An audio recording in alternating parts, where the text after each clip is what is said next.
Leo என்ற சிங்கம் காலை சூரிய ஒளியில் சுகமாக ஓய்வெடுத்து கொண்டிருந்தது. சிறிது நேரம் ஓய்வெடுத்த பின் லியோ எழுந்து தனது காட்டில் அமைதியான நடைப்பயணத்திற்கு சென்றான். அருகில் உயர்ந்த புல்வெளிக்குள் மறைந்தபடி ஒரு சிறிய இதயம் வேகமாக துடித்து கொண்டிருந்தது. அது பிப் என்ற சின்ன எலியின் இதயம்.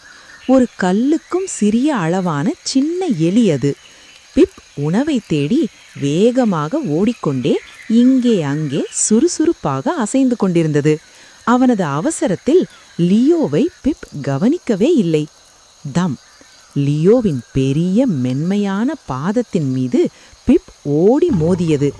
ஒரு நொடியில் பெரிய பாதம் ஒன்று பிப்பை மணலில் அழுத்தி பிடித்தது.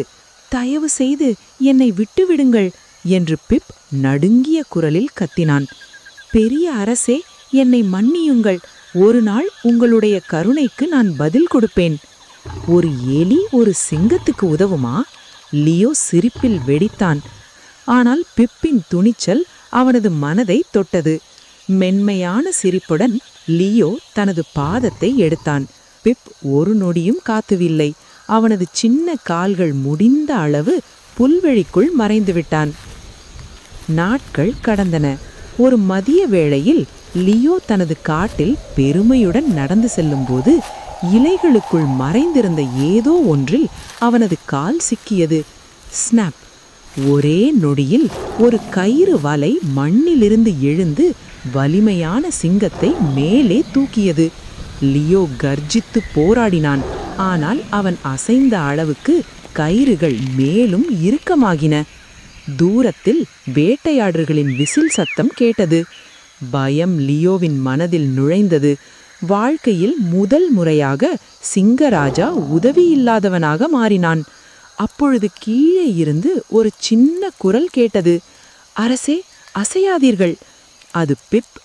ஒரு நொடியும் தயங்காமல் சின்ன எலி மரத்தின் பட்டையில் ஏறி துணிச்சலுடன் மேலே சென்றது. அவன் இதயம் வேகமாக துடித்தது. அவன் கயிறை அடைந்து கடிக்கத் தொடங்கினான். ஒரு கயிறு துண்டானது. பின்னர் மற்றொன்று. வேட்டையாடர்களின் காலடி சத்தம் அருகில் வந்தது. Cringe cringe! பிப்பின் தாடை வலித்தது. ஆனால் அவன் நிறுத்தவில்லை.